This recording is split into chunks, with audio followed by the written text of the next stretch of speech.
Hola, buen día. Hoy vamos a hablar del paciente con afasia, apraxia y agnosia.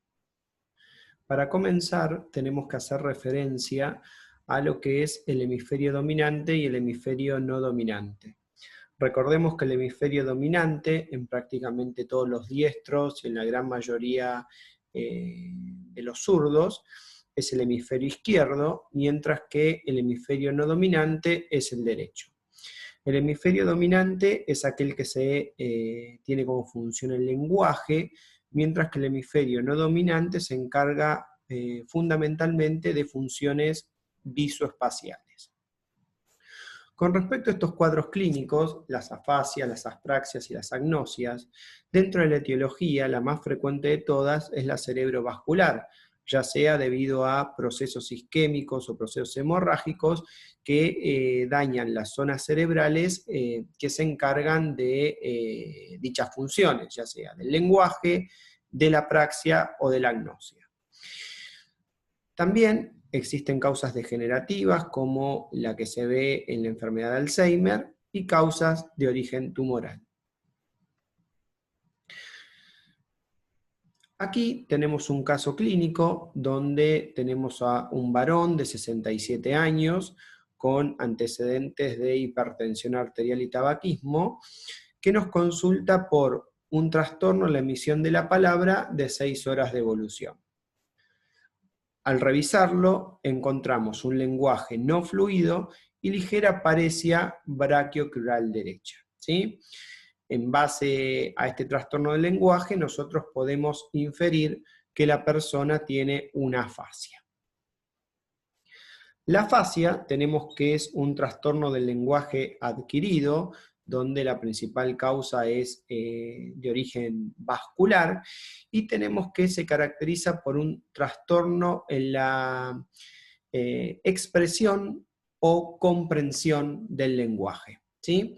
De esta forma podemos dividir a las afasias en dos tipos principales, que son la afasia de expresión o la afasia de comprensión. La afasia de expresión, también denominada afasia de Broca, tenemos que se caracteriza por ser un trastorno en la expresión de la palabra, ¿sí?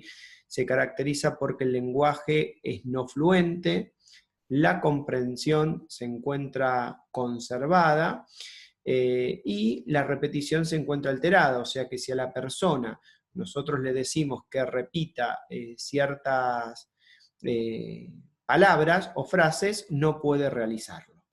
Y la lesión, en este caso, se encuentra a nivel del área de Broca. En cambio, la afasia de comprensión, también denominada de Wernicke, se caracteriza porque la lesión ocurre a nivel del área de Wernicke. El lenguaje es un lenguaje fluente, la comprensión se encuentra alterada y la repetición también está alterada. Estos pacientes, si le pedimos que repitan frases o palabras, no pueden hacerlo. Este lenguaje fluente o fluido tenemos que también se acompaña de neologismos o parafasias. Y por último, la afasia global tenemos que comprende tanto una afasia de expresión como de comprensión. Volviendo a nuestro paciente, se le realiza una resonancia magnética de cerebro con técnica de difusión que evidencia un área isquémica a nivel de las circunvoluciones inferior y presental del lóbulo frontal izquierdo. De esta forma, el trastorno del lenguaje se debe a una lesión a nivel del área de Broca, ¿sí? Por lo tanto, podemos concluir que el trastorno del lenguaje es una afasia de expresión. Bien, con respecto a las apraxias tenemos que se definen como la incapacidad que tiene el paciente de realizar actos motores previamente aprendidos, ¿sí? Y en estos pacientes no existe una lesión de lo que son las vías motoras se encuentran indemnes. Las lesiones que originan apraxia tenemos que se producen a nivel fundamentalmente del lóbulo parietal, ya sea a nivel del lóbulo parietal derecho o el lóbulo parietal izquierdo, de acuerdo al tipo de apraxia, ¿sí? Entonces, las apraxias son la incapacidad que tiene el paciente de realizar actos motores previamente aprendidos, estando las vías motoras indemnes. Dentro de las apraxias, por ejemplo, tenemos la apraxia ideomotora, en la cual tenemos que el paciente tiene conservado el engrama motor, pero no puede ejecutar el movimiento. Por ejemplo, si al paciente le decimos que realice el gesto de peinarse, no puede hacerlo, pero si le pedimos que realice ese mismo gesto, facilitándole un peine, por ejemplo, sí puede realizarlo, ¿sí? Por lo tanto, la apraxia ideomotora tiene el engrama motor, pero no puede ejecutar el movimiento y sí puede hacerlo cuando nosotros le damos un objeto.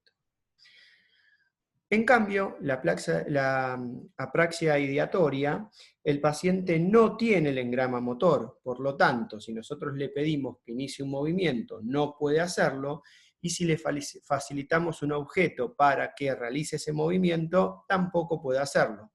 Volviendo al ejemplo anterior, en el caso de peinarse, le pedimos a la persona que se peine, no puede realizarlo, le facilitamos un peine y tampoco puede hacerlo. Tanto la apraxia ideomotora como la apraxia ideatoria se deben a lesiones del lóbulo parietal izquierdo.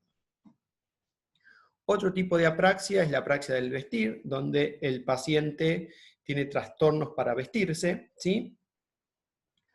Otra apraxia es la apraxia de construcción, donde le pedimos al paciente que dibuje ciertos gráficos y no puede realizarlo.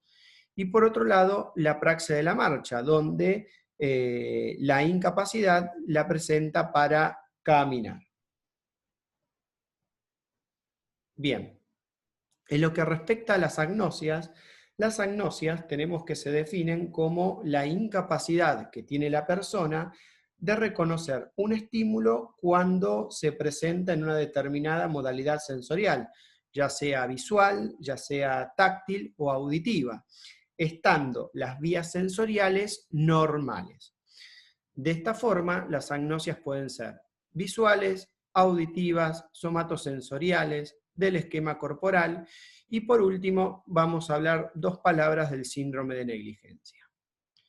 La agnosia visual es aquella que cuando a la persona se le presenta un estímulo visual que previamente conocía, no puede reconocerlo.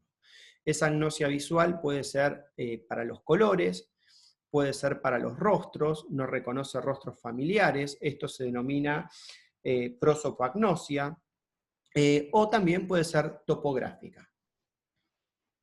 Tenemos las agnosias auditivas, donde el paciente no reconoce sonidos o melodías que previamente reconocía. Somatosensorial, como por ejemplo tenemos la astereognosia, que si a nosotros le damos un objeto al paciente, por ejemplo un manojo de llaves o una lapicera, se lo damos en la mano, que lo toque, que lo reconozca, teniendo los ojos cerrados, no puede realizarlo. Después, las agnosias que tienen que ver con el esquema corporal, que generalmente se deben a lesiones del lóbulo parietal, fundamentalmente el derecho, pueden originar hemiasomatognosia, donde el paciente no reconoce la mitad de un hemicuerpo, generalmente el izquierdo; anosognosia, donde el paciente no reconoce un déficit funcional que tiene, por ejemplo, si presenta una paresia, no la reconoce; y la autotopognosia, donde no reconoce diversas partes de su cuerpo. Por último, el síndrome de negligencia, que se debe a lesiones del hemisferio parietal derecho.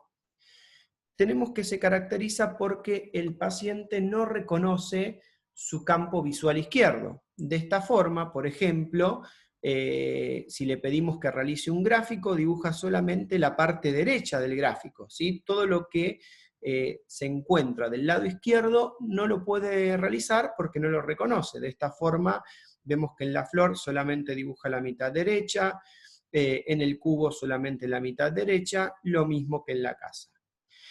Esto que se expresa a través de gráficos también se realiza a través del esquema corporal. por ejemplo, todo lo que se encuentre en su campo visual izquierdo no lo realiza, fíjense, ¿sí? Que solamente en este caso está afeitado solamente del lado izquierdo, ¿sí?